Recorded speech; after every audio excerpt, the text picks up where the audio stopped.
This has been making the rounds all over social media, and I think I have something really interesting to add. So yeah, I'm back again talking about One Piece and Naruto in my sports bra, so let's go. Because I think that everybody has already stated that Luffy would go and leave the village and try to help Sasuke, whatever, right? But the very interesting thing is it really shows the differences in character between Luffy and Naruto. And this is going to sound a little weird, but Naruto's the type of person to cozy up to oppressive systems in order to change it from the inside. Whereas Luffy is the type of person to actively go against any system of power. You guys probably remember the terrorism thing that was going around with Luffy. Luffy is absolutely a terrorist. The man declared war on the entire world government, and he literally did not care.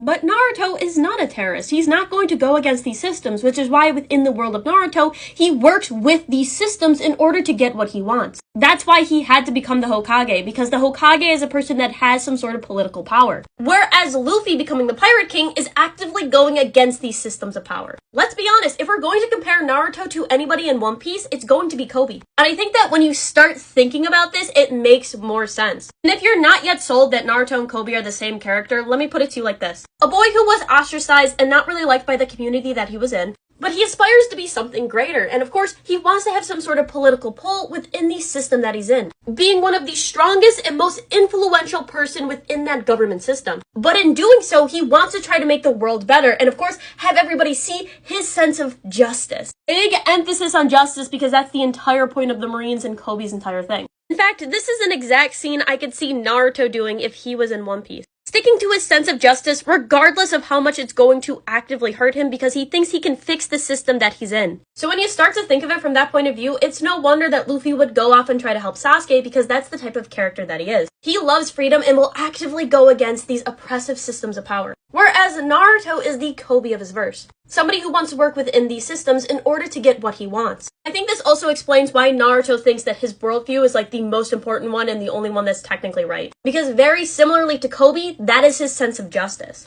That's what he wants to enact upon the world. But Luffy, because he's not a Marine, doesn't really have this sense of justice. It's really muddied. Luffy doesn't care about somebody else's perspective, which is why he doesn't care if he's called a hero or not. In fact, he actively goes against being called a hero because he wants to be selfish and have these negative traits associated with him. And so I really like this conversation because I think it really goes into the different characteristics of these characters rather than just trying to power scale them. Because Naruto and Luffy are very different, and I feel like a lot of people don't realize how different their mentality is. But I'd like to hear what you guys think, so let me know your guys' thoughts in the comments.